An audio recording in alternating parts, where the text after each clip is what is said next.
Hey everyone, and welcome to this explainer. Today, we are going to completely shatter the illusion of something you interact with every single second of your waking life. I'm talking about white light.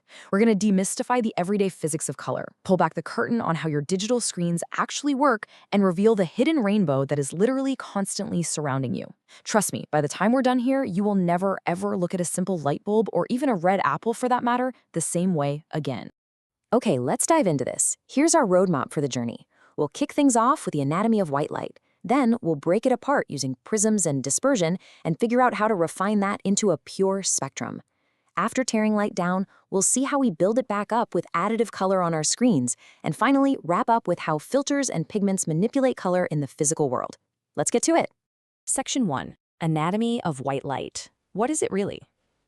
Before we start, I want you to just ask yourself for a second, what do you actually assume about the daylight streaming through your window right now, or the beam from a standard flashlight? While the absolute most fundamental truth we need to establish right off the bat is that white light is not actually white. I know, it sounds crazy, but the concept of white is essentially a magnificent trick played on our human eyes.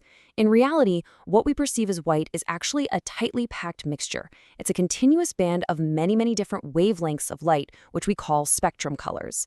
Basically, it's an entire hidden package deal.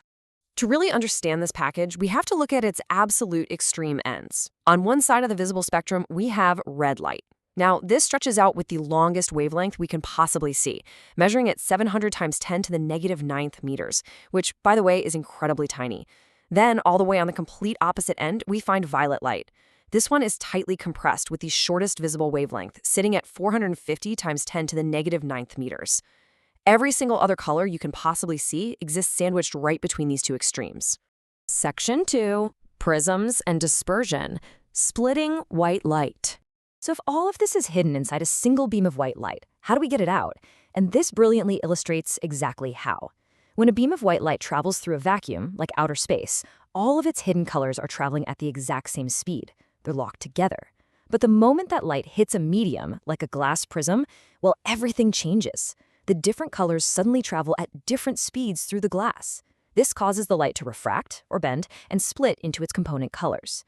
This splitting effect, that's what we call dispersion. 7. When that dispersion happens, it reveals exactly 7 main distinct colors. You probably remember them from grade school with the famous acronym ROY-G-BIV, right? Red, orange, yellow, green, blue, indigo, and violet. 7 colors, neatly unpacked from one single white beam. But you might be wondering, why does the prism organize them in that specific, predictable order every single time? Well, it all comes back to speed and bending. Red light with that long, stretched-out wavelength we talked about earlier travels the fastest through the glass prism. Because it's moving so quickly, it just pushes right through and is deviated or bent the absolute least. Violet light, on the other hand, has a short, tight wavelength, and it gets bogged down.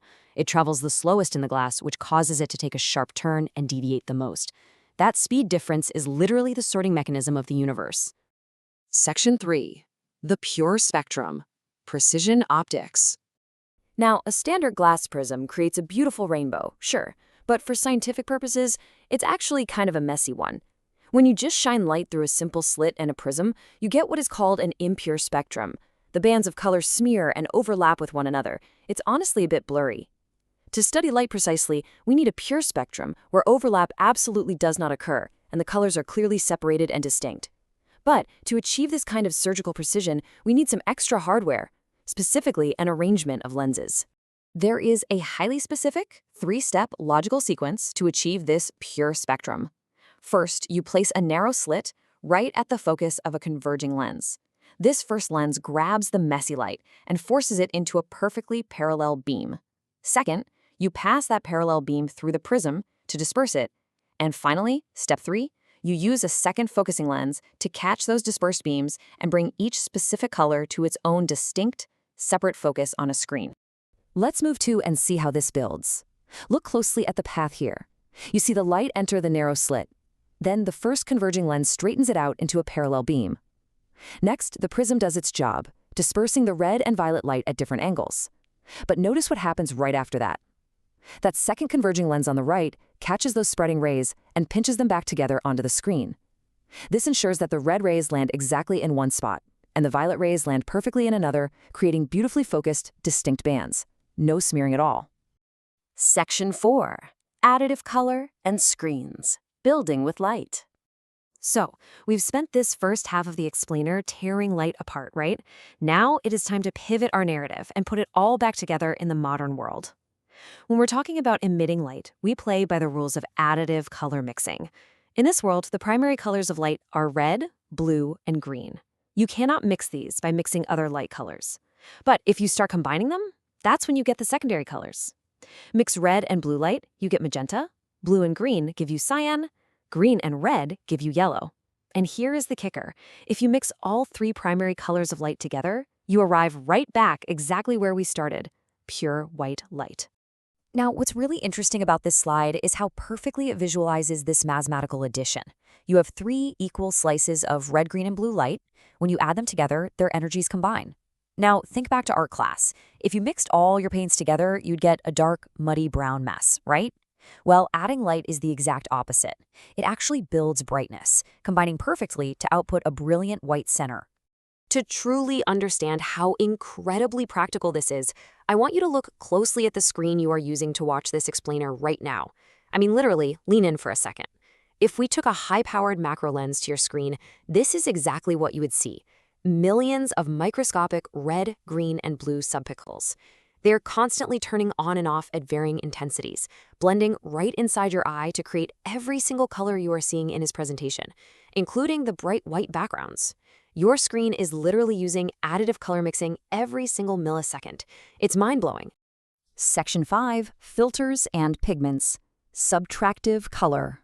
Now, digital screens that actively emit light are really only half the story of our daily lives. How does color work when we're dealing with regular physical objects? Well, in the physical world, things don't usually emit light. We just interact with the light that falls onto them. There are two main ways this happens. On the left here, we have filters, which operate by selective transmission.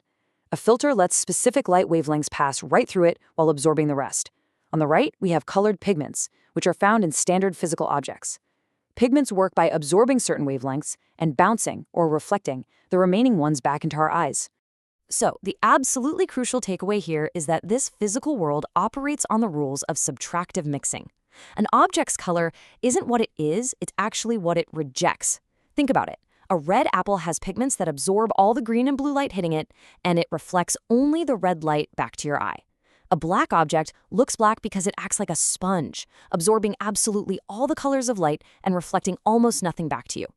Conversely, a white object reflects all the colors of the spectrum equally back to your eye. Wow. Okay, we have covered a massive amount of ground today, all the way from the pristine physics of a pure spectrum to the millions of pixels glowing on your screen right now. So, to wrap up this explainer, I want to leave you with a bit of a mind-bending thought experiment, just to test your new understanding of subtractive color logic. Imagine you have a bright yellow banana sitting in your fruit bowl.